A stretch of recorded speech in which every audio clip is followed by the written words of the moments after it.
بسم الله الرحمن الرحيم. الحمد لله رب العالمين، والصلاة والسلام على سيدنا مولانا محمد خاتم النبيين وعلى آله وأصحابه أجمعين وعلى كل من تبعهم بإحسان إلى يوم الدين. أما بعد، حضرت انس رضی اللہ تعالیٰ عنہ فرماتے ہیں کہ حضور اقدس صلی اللہ علیہ وآلہ وسلم دوسرے دن کے واسطے کسی چیز کا ذخیرہ بنا کر نہیں رکھتے تھے، یعنی جو چیز ہوتی کھلا پلا کر ختم فرما دیتے، اس خیال سے کہ کل پھر ضرورت ہوگی اس کو محفوظ نہ رکھتے تھے۔ یہ حضور اقدس سرور عالم صلی اللہ علیہ وسلم کا غایت درجہ توکل تھا کہ جس مالک نے صبح دیا ہے وہ کل بھی عطا فرمائے گا۔ یہ صرف اپنی ذات کے لیے تھا، ورنہ ازواج مطہرات کا نفقہ ان کے حوالے کر دیا جاتا تھا کہ وہ جس طرح چاہیں تصرف میں لائیں، چاہے رکھیں چاہے تقسیم کر دیں، مگر وہ بھی حضور اقدس صلی اللہ علیہ وسلم کی ازواج مطہرات تھیں۔ حضرت عائشہ صدیقہ رضی اللہ تعالیٰ عنہا کی خدمت میں ایک بار 2 گنے درہموں کی نذرانے کے طور پر پیش کی گئیں، یعنی 2 بوریاں نذرانے کے طور پر پیش کی گئیں، جن میں 1,00,000 درہم تھے۔ 1,00,000 درہم، 1,00,000 درہم سے زیادہ تھے۔ انہوں نے طباق منگوایا اور بھر بھر کر تقسیم فرما دیا۔ خود روزہ دار تھیں، افطار کے وقت 1 روٹی اور زیتون کا تیل تھا۔ افطار کے وقت صرف 1 روٹی اور 1 زیتون کا تیل تھا جس سے افطار فرمایا۔ آپ کی باندی نے عرض کیا کہ اگر 1 درہم کا گوشت آج منگا لیتی تو آج ہم اسی سے افطار کر لیتے۔ تو فرمایا کہ اب کہنے سے کیا ہوتا ہے، پہلے یاد دلا دیتی تو میں منگا دیتی۔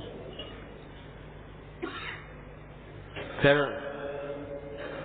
آگے لکھا ہے کہ حضور اقدس سرور عالم صلی اللہ علیہ وسلم نے فرمایا کہ مجھ کو یہ بات پسند نہیں آتی کہ میرے لیے کوہ احد سونا بن جائے اور پھر رات کو اس میں سے 1 دینار بھی میرے پاس رہے، بجز ایسے دینار کے جس کو کسی واجب مطالبے کے لیے تھام کر رکھوں۔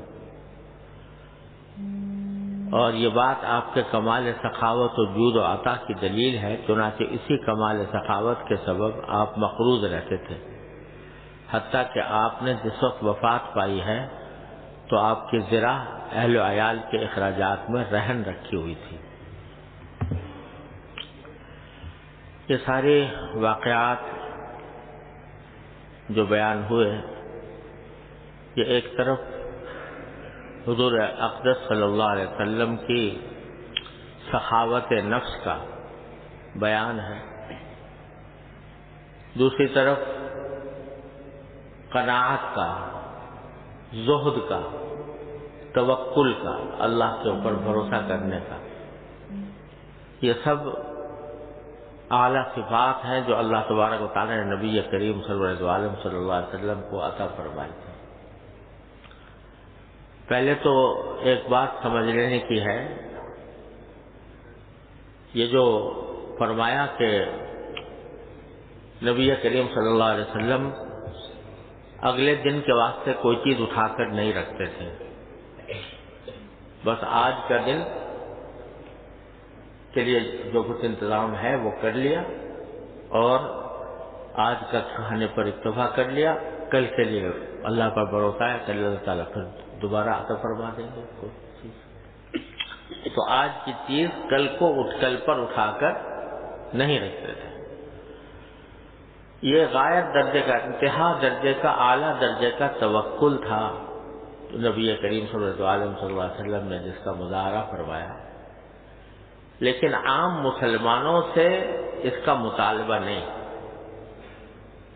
یعنی خود تو آپ نے یہ عمل فرمایا، لیکن دوسروں کے لیے، عام مسلمانوں کے لیے یہ بات کوئی ضروری قرار نہیں دی کہ وہ کل کے لیے کوئی چیز اٹھا کے نہ رکھیں۔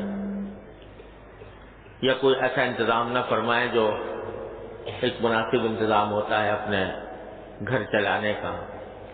یہی وجہ ہے کہ خود تو یہ کرتے تھے، لیکن ازواج مطہرات جو آپ کے جن کا نفقہ آپ کے ذمہ واجب تھا، ان کا سال بھر کا نفقہ اکٹھا دے دیا کرتے تھے. سال بھر کا نفقہ جب سال شروع ہوتا تو ہر زوجہ مطہرہ کو ان کا سال بھر کا نفقہ، سال بھر کا خرچہ، ان کے کھانے پینے کا، ان کے رہائش کا، ان کے کپڑوں کا، جو کچھ بھی اخراجات ہوتے ہیں وہ سب اکٹھا حساب کر کے ایک سال بھر کر دیتے تھے. کیونکہ اپنے اوپر تو اپنے بارے میں تو یہ خیال تھا کہ مجھے اگر فرض کرو فاقہ بھی ہو گیا تو مجھے کوئی پریشانی نہیں، مجھے اللہ تعالیٰ کے فیصلے پر بھروسہ ہے، مجھے اللہ تعالیٰ کے اوپر اعتماد ہے، اس نے رزق اپنے ذمہ لیا ہوا ہے. آج کے لیے کل کے لیے اگر نہیں اٹھا کے رکھوں گا تو اللہ تعالیٰ اگر دیں گے تو اللہ تعالیٰ کا کرم ہے، اگر بالفرض نہ ملا تو فاقہ بھی مجھے اٹھانے میں کوئی تکلیف نہیں، اللہ تبارک و تعالیٰ کے فیصلے پر راضی رہوں گا. لیکن بیوی بچوں سے یہ مطالبہ کرنا درست نہیں کہ بھئی ہم اگر اس طرح رہ رہے ہیں تو تم بھی اسی طرح رہو، ہم اگر فاقے اٹھاتے ہیں تو تم بھی اسی طرح فاقے اٹھاؤ. تو آپ نے اپنی سنت سے یہ واضح فرما دیا کہ جن کا نفقہ ہمارے ذمہ واجب ہے ان کو اس بات کا مکلف کرنا کہ وہ پیغمبرانہ عزم عزیمت اور پیغمبرانہ توکل اور پیغمبرانہ زہد کا مظاہرہ کریں، اس کا مکلف اپنے بیوی بچوں کو بھی نہیں کرتا. ان کے لیے حق ہے. اور ان کے بارے میں یہ فرمایا کہ اپنے بیوی بچوں پر بھی انسان اگر کچھ خرچ کرتا ہے تو وہ بھی صدقہ ہے، یعنی صدقے کا ثواب رکھتا ہے. یہاں تک کہ فرمایا کہ تم یہ الفاظ حدیث میں آتے ہیں کہ اگر تم اپنے کوئی لقمہ اپنے بیوی کے منہ میں دیتے ہو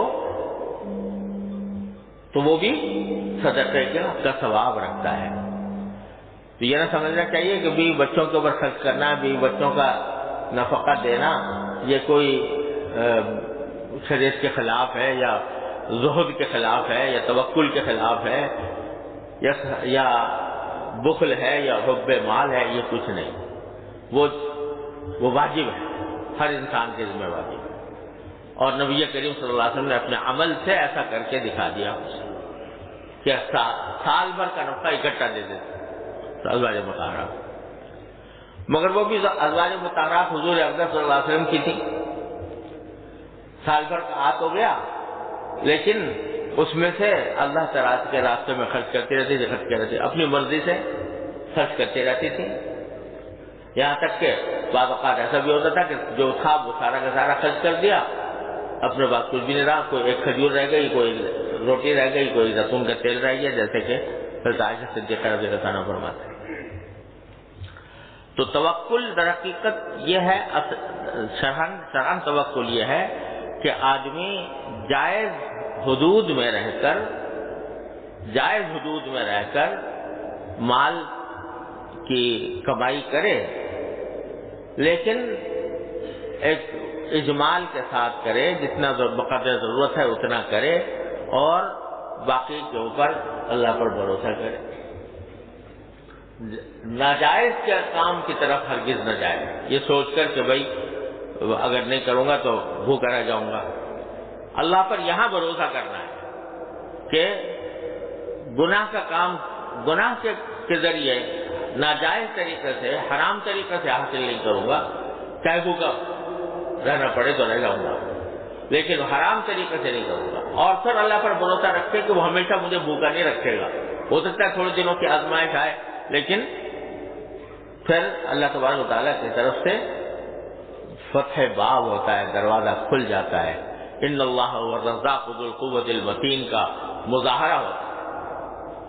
تو بڑے لوگ جو ہے نا وہ تو جائز اسباب بھی اختیار کرنے کی طرف ان کا دھیان نہیں ہوتا، وہ تو جیسے نبی کریم صلی اللہ علیہ وسلم. لیکن جو عام مسلمانوں کو حکم ہے وہ ہے کہ جائز اسباب کی حد تک اختیار کرنے میں تمہیں کوئی اجازت ہے، اور اسی بات کو ظاہر کرنے کے لیے کبھی کبھی رسول کریم صلی اللہ علیہ وسلم نے خود بھی تجارت بھی کر لی، کبھی کبھی تجارت بھی کی، کبھی کبھی کوئی زراعت بھی کی، یعنی کاشتکاری بھی کی، ایک زمین میں ایک زمین کے اندر وہ زراعت بھی کی تھی رسول کریم صلی اللہ علیہ وسلم جرف کے مقام پر، اور مزدوری بھی کی، بکریاں بھی چرائی، اجرت پر چرائی۔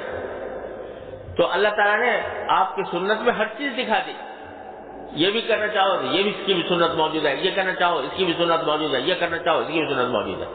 لیکن عام جو اپنا معمول تھا وہ زہد کا، کہ آج جو کچھ مل گیا ٹھیک ہے، اگلے دن کے لیے فکر نہیں، جب آئے گا تو دیکھا جائے گا، اس وقت اللہ تبارک و تعالیٰ جیسا انتظام فرما دیں گے اس کے مطابق عمل ہو جائے گا، فکر کر اللہ پر بھروسہ ہے، کیوں اتنی اس فکر میں پڑے، اللہ تبارک و تعالیٰ خود ادا فرمائیں گے۔ چنانچہ روایتوں میں آتا ہے کہ بعض اوقات آپ فجر کے بعد آ کر گھر میں پوچھتے کہ بھئی کچھ ہے کھانے کے لیے، تو اگر جواب ملتا کہ کھانے میں کچھ ہے نہیں آج، فرمایا اچھا ٹھیک ہے، بس پھر ہمارا روزہ ہے، روزہ رکھ لیتے، نفلی روزہ اس طرح رکھا جا سکتا ہے، صبح کو بھی نیت کر کے، فرمایا اچھا روزہ ہے۔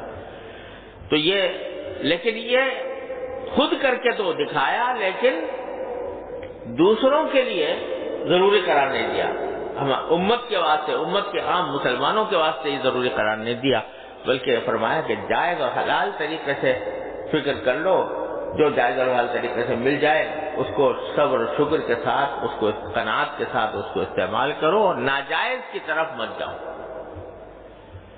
اگر کبھی ایسا موقع آئے کہ حلال اور حرام میں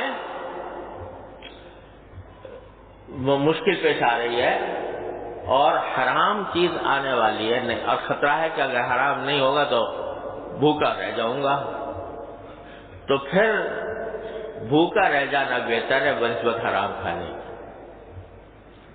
اگرچہ اس میں بھی شریعت سے کچھ گنجائشیں دی ہیں، وہ الگ باب ہے، لیکن اس میں عزیمت کا مقام یہ ہے کہ آدمی بھوکا رہنا گوارا کر لے لیکن حرام کھانا گوارا نہ کرے، اگرچہ شریعت سے گنجائشیں بھی بعض جگہ پر دی ہیں دینے کی، الا یہ کہ جان ہی جانے کا اندیشہ ہو، موت کا اندیشہ ہو، تو پھر حرام کی بھی بقدر ضرورت اجازت دے دی ہے اللہ تعالیٰ نے۔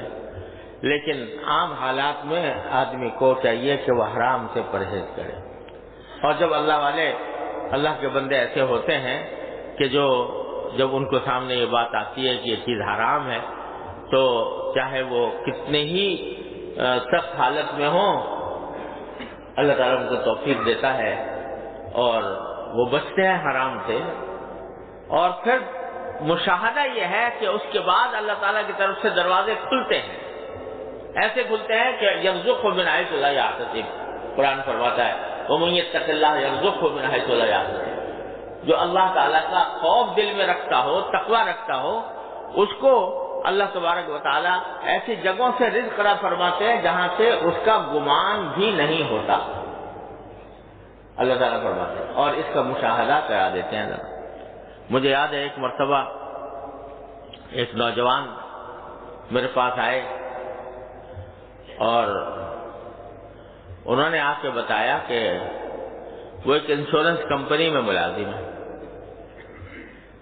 اور انہوں نے جو کچھ علم حاصل کیا وہ سارا انشورنس ہی کا علم حاصل کیا، وہ ایک ایکچوری کا علم کہلاتا ہے۔ اس وقت اس زمانے میں اکا دکا ہی ملک میں کوئی ہوا کرتے تھے ایسے، تو شاید وہ پہلے ہی آدمی تھے جنہوں نے ایکچوری کا علم حاصل کیا تھا، اور اس کی بنا پر انشورنس کمپنی میں ایک بڑی زبردست تنخواہ ان کو کے اوپر ملازم تھے۔ تو میرے پاس آئے تو آ کے پوچھنے لگے کہ مجھے تو پتہ نہیں تھا، مجھے بعض علماء نے بتایا کہ انشورنس کا جو کاروبار ہو رہا ہے یہ حرام ہے، تو میں آپ سے مسئلہ پوچھنے آیا ہوں حرام ہے کیا حلال ہے، اور میں ملازم ہوں، وہاں پر ملازمت کر رہا ہوں، میری ملازمت حلال ہے کہ نہیں ہے؟ تو میں نے ان سے مسئلہ تو بتا دیا، میں نے کہا بھائی حلال حرام تو ہے، یہ حلال تو ہے نہیں، ملازمت بھی جائز نہیں آپ کی. لیکن بزرگوں نے یہ کہا ہے کہ اگر کوئی شخص کسی حرام آمدنی میں مبتلا ہو اور اس کا کوئی اور ذریعہ روزگار نہ ہو تو اس کو چاہیے کہ دوسرا کوئی ذریعہ حلال تلاش کرے اور جب تک حلال نہ ملے اس وقت تک استغفار کرتا رہے اور اس کو جاری رکھے, استغفار بھی کرتا رہے اللہ تعالیٰ سے, اور جو ہی دوسرے کوئی حلال ذریعہ مل جائے تو اس کو چھوڑ دے. تو آپ کے لیے گنجائش یہ ہے کہ آپ اس طرح دوسرا روزگار تلاش کریں جیسے ایک بے روزگار آدمی تلاش کرتا ہے, اور جب مل جائے تو چھوڑ دیں. تو اس نوجوان کو اللہ تعالیٰ نے کیا پتہ نہیں اس کے کو عظیمت عطا فرمائی تھی. وہ کہنے لگا مفتی صاحب میں آپ سے مسئلہ پوچھنے آیا ہوں, مشورہ لینے نہیں آیا. مسئلہ پوچھنے آیا ہوں, مشورہ لینے نہیں آیا. جب آپ نے کہہ دیا کہ حرام ہے تو بس حرام ہے, آج سے ہی میں نے چھوڑ دیا, اور مجھے اللہ پر بھروسہ ہے کہ اللہ تعالیٰ مجھے بھوکا نہیں مارے گا. جب حرام ہے تو حرام ہے. یہ جملہ اس کو مجھے آج تک یاد ہے کہ اس نے کہا مفتی صاحب میں آپ سے مسئلہ پوچھنے آیا ہوں, مشورہ لینے نہیں آیا. جب کہہ دیا تو حرام ہے تو حرام ہے, آج سے ختم. پھر اللہ تعالیٰ نے اس کو اتنی عزت دی, اتنی بڑی پھر ایک دوسری ملازمت اس کو ملی اور ساری ملک میں اس کی عزت ہوئی. شاید باہر بھی چلا بہت عرصے سے, مجھے پتہ نہیں کہاں ہے, لیکن مجھے پتہ چلا کہ اللہ تعالیٰ نے اس کو غیب سے اس کے لیے دروازے کھولے. ایک مثال نہیں, سینکڑوں مثالیں. ہوتا کیا ہے کہ شروع میں انسان یہ بہکاتا ہے, شیطان یہ بہکاتا ہے کہ اگر تو نے یہ حرام کام چھوڑ دیا تو تو بھوکا مر جائے گا, تیرے لیے مشکلات کھڑی ہو جائیں گی. لیکن جب اللہ کا بندہ کوئی اللہ پر بھروسہ کر کے چھوڑتا ہے تو اللہ تبارک و تعالیٰ اس کے دروازے کھولتے ہیں. ابھی ہمارے قریبی میں آپ سب لوگ جانتے ہو, یہ جو بیچارہ جو نوجوان ہمارے ہاں مدفون ہے, جنید جمشید مرحوم, اس کی مثال دیکھ لو کہ لاکھوں کی آمدنی جس شخص کی ہو اور اس نے اس کے اوپر لات مار کر اللہ کی خاطر چھوڑ دیا, کیا اللہ تبارک تعالیٰ اس کو وہ مقام اس کو اس جگہ پر بھی کبھی نہ ملتا جو آج آخر میں اس کو اللہ تعالیٰ نے عطا فرمایا, دنیا کے اندر بھی اور آخر میں بھی اللہ تعالیٰ نے. بات ساری یہ ہے کہ اللہ پر بھروسہ ہو, یہ فکر ہو کہ میں اس دنیا میں بندہ بن کے آیا ہوں, خدا بن کر نہیں آیا, میں کسی کا بندہ بن کر آیا ہوں. جب یہ فکر ایک مرتبہ دل میں بیٹھ جاتی ہے تو پھر یہ مال و دولت وغیرہ جو کچھ بھی ہیں یہ سب ہیچ در ہیچ ہو جاتے ہیں. پھر اصل فکر انسان کی یہ ہوتی ہے کہ مرنے کے بعد کیا ہوگا, اگلے لمحے کچھ پتہ نہیں میری موت کب آ جائے, اگلے لمحے میں دنیا سے رخصت ہو سکتا ہوں, بیٹھے بیٹھے جا سکتا ہوں, اور آنکھوں سے مناظر دیکھتا ہوں کہ لوگ بیٹھے بیٹھے دنیا سے رخصت ہو گئے. مرنے کے بعد کیا ہونے والا ہے؟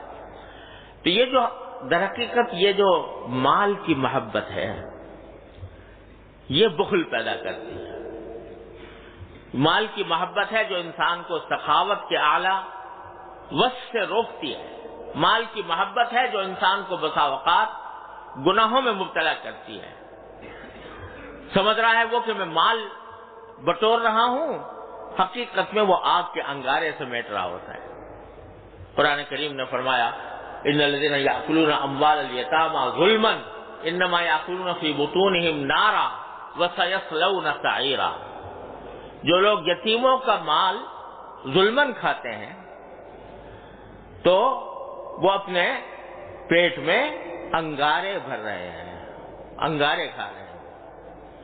بعض جگہ لفظ قرآن کریم میں آیا کہ وہ آگ انگارے, بعض حرام خوری کے لیے آیا ہے کہ رزق جہنم, جیسے کسی پتھر کو آگ میں تپا دیا جائے تو وہ اس جیسی کیفیت ہے اس مال کی جو حرام طریقہ سے رشوت سے جو حاصل ہوا. اب رشوت کا بازار گرم ہے ہمارے ملک میں، ہمارے معاشرے میں کوئی کام رشوت کے بغیر نہیں ہوتا، اور اس کو شیر مادر کی طرح حلال سمجھا ہوا ہے۔ اگر کوئی راستہ بتائے تو کہیں جی ہمارا تو سارا نظامی درہم برہم ہو جائے گا، ہم کیسے چھوڑ سکتے ہیں رشوت لینا۔ لیکن جب کوئی اللہ کا بندہ اللہ پر بھروسہ کر کے چھوڑتا ہے رشوت کو اور اللہ تعالیٰ کے اوپر بھروسہ کرتا ہے تو اللہ تعالیٰ اس کے دروازے کھولتے ہیں، اور پھر تھوڑی سی آزمائش بھی کبھی کبھی آتی ہے، لیکن اللہ تبارک و تعالیٰ کی سنت یہ ہے کہ پھر وہ دروازے کھل جاتے ہیں۔ اصل چیز جو ہے، جو ان تمام چیزوں کی بنیاد ہے، وہ ہے جو میں اکثر عرض کیا کرتا ہوں، اللہ تعالیٰ مجھے آپ کو سب کو اس پر عمل کی توفیق عطا فرمائے، وہ یہ کہ ہم اپنی سوچ کا رخ تبدیل کرنے کی ضرورت ہے۔ ہر وقت ہم سوچتے جو رہتے ہیں، دماغ میں جو خیالات چکر کاٹتے رہتے ہیں، وہ سارے اس دنیا کی لذتوں کے لیے ہیں، دنیا کی راحتوں کے لیے ہیں، دنیا کے اسباب کے لیے ہیں، دنیا کے کاموں کے لیے ہیں۔ کس طرح مجھے زیادہ پیسے مل جائیں، کس طرح مجھے زیادہ راحت مل جائے، کس طرح مجھے زیادہ مزہ آ جائے، کس طرح مجھے دنیا میں شہرت مل جائے، کس طرح دنیا میں مجھے کوئی منصب رتبہ مل جائے۔ ساری دوڑ دھوپ، سوچ بچار سب اس طرف گھوم رہی ہے۔ لیکن یہ فکر کہ میں اللہ کا بندہ ہوں، میرا کوئی کام اللہ تعالیٰ کی مرضی کے خلاف تو نہیں ہو رہا، یہ فکر جو ہے یہ یا تو معدوم ہے یا اتنی دبی ہوئی ہے کہ فیصلے اس کی بنیاد پر نہیں ہو رہے۔ اس کی وجہ سے کبھی حب مال ہمیں گھیر لیتا ہے، کبھی حب جاہ گھیر لیتی ہے، کبھی ہمیں گناہوں میں مبتلا کر دیتی ہے، اور کم از کم آخرت سے تو غافل کیے ہوئے ہے ہی ہے۔ تو میرے بھائیوں، یہ بات بار بار عرض کرتا رہتا ہوں کہ اس کا راستہ یہ ہے کہ اپنی سوچ کا رخ جو ہے وہ تبدیل کرو۔ سوچ کا رخ اس طرح تبدیل کرو کہ کوئی بھی انسان ایسا نہیں جو ہر وقت کچھ نہ کچھ سوچ نہ رہا ہو۔ ہے کوئی؟ ہر وقت دماغ میں کچھ نہ کچھ خیالات آتے رہتے ہیں کہ نہیں؟ اور فضول خیالات آتے رہتے ہیں بسا اوقات، جن سے نہ کوئی فائدہ، جن سے نہ کچھ راحت، نہ کوئی آرام، بس خیالات ہیں چلے آ رہے ہیں۔ ایک طوفان ہے خیالات کا، ادھر سے ادھر، ادھر سے ادھر، کبھی گھر کا خیال آ گیا، کبھی دفتر کا خیال آ گیا، کبھی اپنے پیسے کا خیال آ گیا، کبھی خیالات میں مگن ہے انسان ہر وقت۔ کتنے خیالوں سے تمہیں فائدہ پہنچا ہے ذرا اندازہ کر کے دیکھو۔ کتنے خیالات صبح سے لے کے شام تک دماغ میں جو خیالات آ رہے ہیں، ان میں سے کتنے خیالات ایسے ہیں جن سے کچھ تمہیں فائدہ پہنچ رہا ہے، دنیا کا یا آخرت کا؟ اکثر و بیشتر نظر آئیں گے کہ فضول خیالات ہیں، اکثر و بیشتر یہ نظر آئے گا، ایسے ہیں جن سے کوئی فائدہ نہیں پہنچ رہا، بس ایسے ہی رو ہے خیالات کی، ادھر سے ادھر بھٹک رہی ہے، ادھر سے ادھر بھٹک رہی ہے۔ اس خیالات کی رو کو تھوڑا سا بدل کے دیکھو۔ کس طرف؟ اپنے پروردگار کی طرف، کہ دیکھو میرے پروردگار نے میرے لیے کیا کچھ نعمتیں دے رکھی ہیں، مجھے کس طرح مجھے زندگی عطا فرمائی، کس طرح مجھے آنکھیں عطا فرمائی، کس طرح مجھے کان عطا فرمائے، کس طرح مجھے بینائی عطا فرمائی، کس طرح مجھے صحت عطا فرمائی، کس طرح میں صحت مند زندگی گزار رہا ہوں، کس طرح مجھے اللہ تعالیٰ رزق دے رہا ہے، کس طرح مجھے راحت اور آرام مل رہا ہے۔ ان چیزوں کا تصور کر کے اللہ تبارک و تعالیٰ کی طرف دھیان لگا کر اس کی نعمتوں کا شکر ادا کرنے کی عادت ڈالو۔ جب کبھی یہ بات ہو جائے گی تو ہر لمحے ہمارا ذہن اللہ تبارک و تعالیٰ کی طرف متوجہ رہے گا کہ یا اللہ، ابھی سردی کا موسم ہے، الحمدللہ آپ نے مجھے اچھے کپڑے دے دیے کہ جس سے مجھے راحت مل رہی ہے۔ یا اللہ، سردی کے موسم میں چھت کے نیچے بیٹھے ہوئے ہیں، کہیں سہارا کے اندر نہیں۔ کتنے لوگ ہیں جو بیچارے کھلے میں آسمان کے نیچے ہیں، برف باری کے اندر۔ دیکھو شام کے لوگوں کا حال پڑھ رہے ہوگے، سن رہے ہوگے کس حال میں ہیں شام کے مہاجرین۔ تو ان کا تصور کرو اور پھر دیکھو اپنے آپ کو دیکھو، ان کے مقابلے میں روٹی انہیں میسر نہیں آ رہی ہے، وہ رات کو چھت کے اوپر کوئی چھت نہیں ہے، برفباری سے بچنے کا سامان نہیں ہے، کھانے کے لیے بچوں کو کھلانے کے لیے کوئی چیز نہیں میسر ہے، ان کا تصور کرو اور پھر دیکھو اپنے آپ کو، اے اللہ کیا آپ نے کیسا کرم فرمایا ہوا ہے مجھ پر کہ مجھے رہنے کے لیے مکان بھی آرام دے رکھا ہے، اے اللہ آپ نے مجھے کھانے کو بھی دے رکھا ہے، اے اللہ میرے بچے بھی خوش ہیں، اے اللہ میری تندرست بھی ہوں، اے اللہ نہ سردی سے پریشان ہوں نہ گرمی سے پریشان ہوں، اپنے ہر چیز کا مجھے اہل دے رکھا ہے۔ ان چیزوں کی طرف دھیان جو بھٹک رہا ہے نا خیال ادھر سے ادھر، اس بھٹکے ہوئے خیال کو اپنے اوپر اللہ تعالیٰ نے جو نعمتیں عطا فرمائی ہیں ان کی طرف متوجہ کرو۔ جتنا اس طرف متوجہ کرو گے اور اس پر اللہ تعالیٰ کا شکر کرو گے، اللہ تبارک و تعالیٰ کے شکر کی عادت ڈالو گے، اتنا ہی اللہ تبارک و تعالیٰ سے قرب حاصل ہوگا۔ اور جب اللہ تعالیٰ سے قرب حاصل ہوگا تو یہ مال کی محبت، یہ جاہ کی محبت، یہ شہرت کی محبت، یہ منصب کی محبت، یہ سب ہیٹ کر ہیٹ نظر آئیں گے۔ کوئی منصب، کوئی عہدہ، کوئی شہرت، یہ سب ہیٹ کر ہیٹ ہو جائیں گی جب اللہ تبارک و تعالیٰ کے ساتھ یہ تعلق قائم ہوگا۔ تعلق مع اللہ تبارک و تعالیٰ سے محبت کے تعلق جو قائم ہو جائے گا، اس کی نعمتوں کو سوچو گے، اس کے ساتھ محبت پیدا ہوگی، محبت پیدا ہوگی، اللہ تعالیٰ سے قرب بڑھے گا تو اللہ تبارک و تعالیٰ تمہیں اپنا صحیح معنی میں بندہ بنا دیں گے۔ پھر یہ جو دنیا بھر کے خیالات اور گناہوں کے وسوسے آتے ہیں وہ انشاءاللہ رفع ہو جائیں گے۔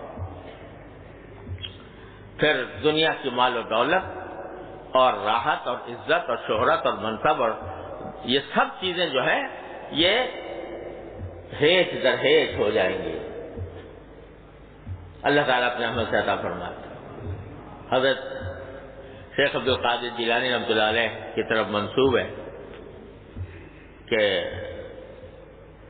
ان کو سنجر ایک جگہ تھی، تو اس کا سلطان تھا، اس کا بادشاہ تھا، تو وہ حضرت شیخ عبد القادر جیلانی رحمۃ اللہ علیہ کو اس نے پیغام بھیجا کہ میں اپنے سارے سنجر کی سلطنت جو ہے وہ آپ کو پیش کرنا چاہتا ہوں، آپ اس سلطنت کے مالک بن جائیں اور سلطان بن جائیں۔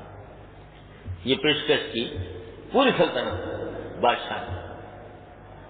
اللہ، تو حضرت شیخ عبد القادر جیلانی رحمۃ اللہ علیہ نے جواب دیا، وہ کسی نے نظم کیا ہے کہ کیوں چتر سنجری رخ بختم سیاہ باز، در دل اگر بود ہوس چتر سنجرم۔ سنجر اس ملک کا نام تھا اور اس کے بادشاہ کا جو تاج تھا وہ سیاہ رنگ کا تھا، سیاہ رنگ کا تاج۔ سیاہ بھی خوبصورت ہوتے نا، بعض اوقات ایک سیاہ چیز بھی خوبصورت لگتی ہے، تو اس نے سیاہ رنگ کا تاج بنا رکھا تھا، تو وہ سنجر کا تاج تھا۔ تو مولانا فرماتے ہیں حضرت شیخ عبد القادر جیلانی، کیوں چتر سنجری رخ بختم سیاہ باز، در دل اگر بود ہوس چتر سنجرم، زانگاہ کے یافتم خبر از نیم روز نیم شب، زانگاہ کے یافتم خبر از ملک نیم شب، من ملک نیم روز بدانگے نمی خرم۔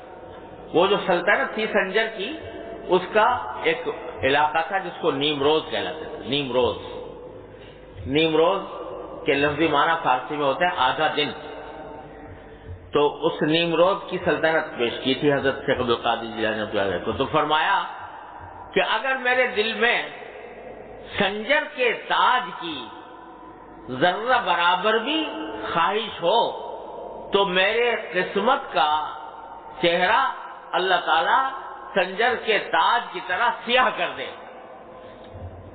اگر میرے دل میں سنجر کے تاج کی ذرہ برابر بھی خواہش ہو تو اللہ میاں ایسا ہی میرا بخت، میری قسمت ایسی سیاہ کر دے جیسے سنجر کا تاج ہے۔ زانگاہ کے راستم خبر از نیم ملک نیم شب، جب سے مجھے آدھی رات کی سلطنت ملی ہے، آدھی رات کی سلطنت ملی ہے، تو میں آدھے دن کی سلطنت کو ایک دمڑی کے عوض بھی خریدنے کو تیار نہیں. یہ نیم روز کیا مانا تھے؟ آدھا دن اور وہ سلطنت تھا. تو نیم روز یعنی آدھے دن کی سلطنت میں ایک دمڑی کو بھی خریدنے کو تیار نہیں ہوں جب سے مجھے آدھی رات کی سلطنت نصیب ہوئی ہے. آدھی رات کی سلطنت سے کیا مراد؟ کہ آدھی رات کے اندر اللہ تبارک و تعالیٰ سے تعلق جوڑ کر اللہ تعالیٰ کے بارگاہ میں کھڑا ہونا، اس کے سامنے عبادت کرنا، اس سے تعلق جوڑنا، اس سے دعائیں مانگنا. اس میں جو اللہ تبارک و تعالیٰ نے مجھے لذت اور حلاوت عطا فرمائی ہے اور اس کی جو سلطنت مجھے بخشی ہے، اس کے آگے نیم روز کی سلطنت کوئی حقیقت ہی نہیں رکھتی. میں ایک دمڑی میں بھی اس کو خریدنے کو تیار نہیں ہوں. تو اللہ تبارک و تعالیٰ جب اپنی ذات سے تعلق عطا فرما دیتے ہیں تو پھر کوئی دولت، کوئی حشمت، کوئی حکومت، کوئی منصب، کوئی جاہ وہ آدمی کے سامنے پرے کاہ کی بھی حیثیت نہیں رکھتی. تو راستہ کیا ہے کہ سوچ کا رخ موڑو. سوچ کا رخ موڑو. کس طرح موڑو؟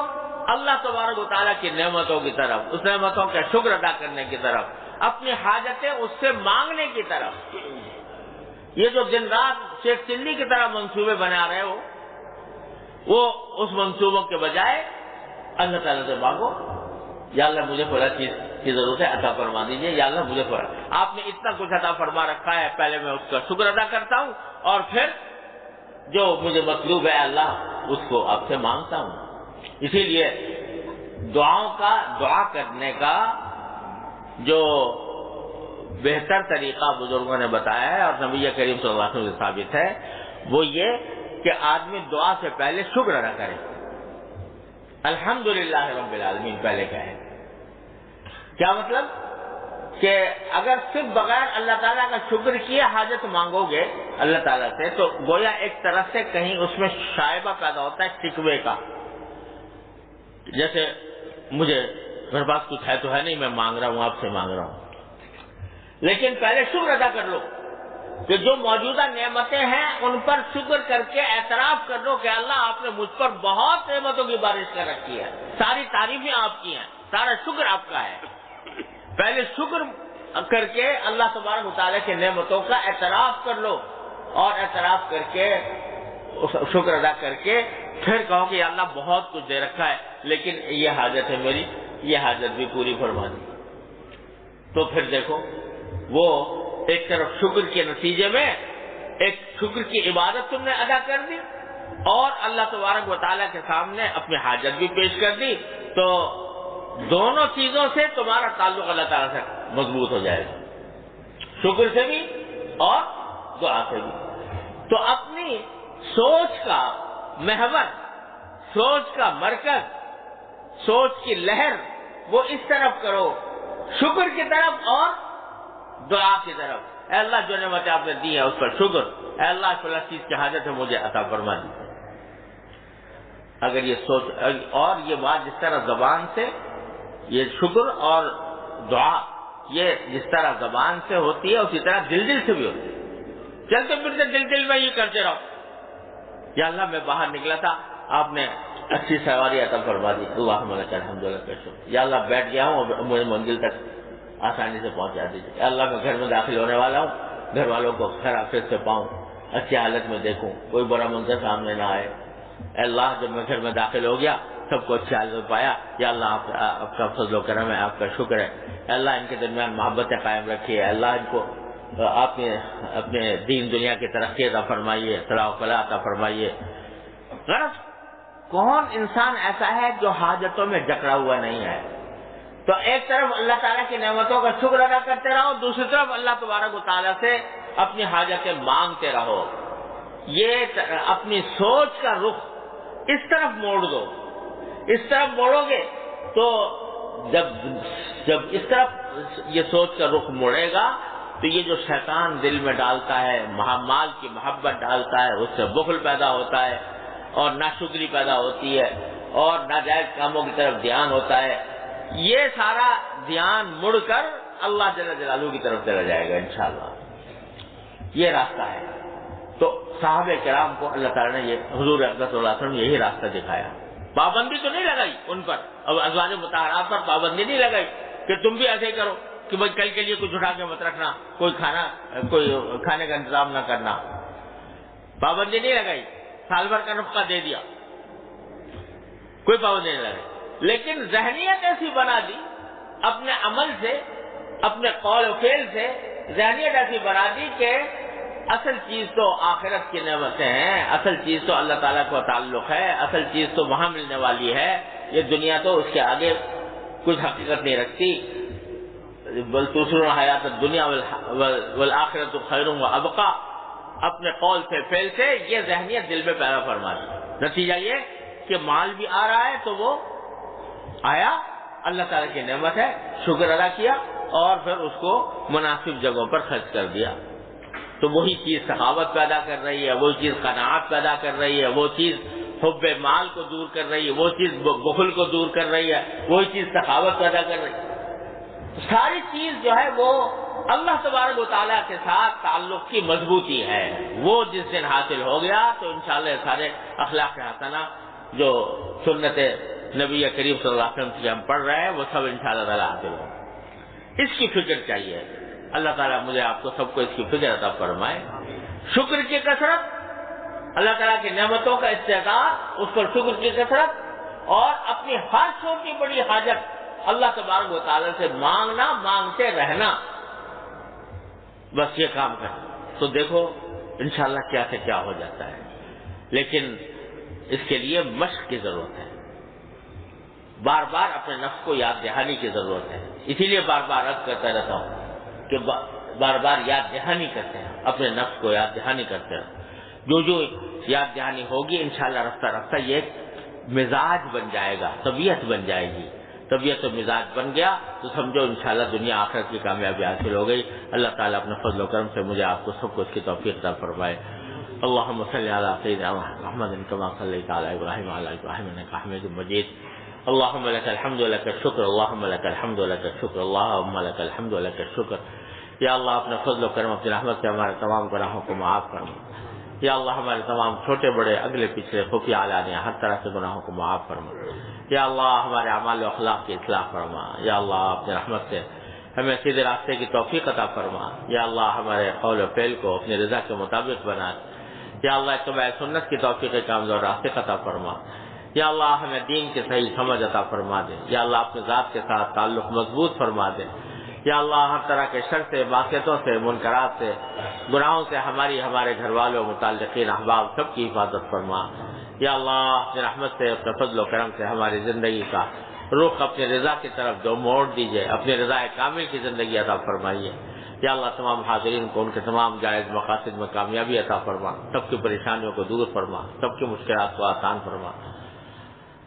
ربنا تقبل منا انك انت السميع العليم وتب علينا انك انت التواب الرحيم، وصلى الله تعالى على خير خلقه سيدنا مولانا محمد وعلى اله واصحابه اجمعين، آمين برحمتك۔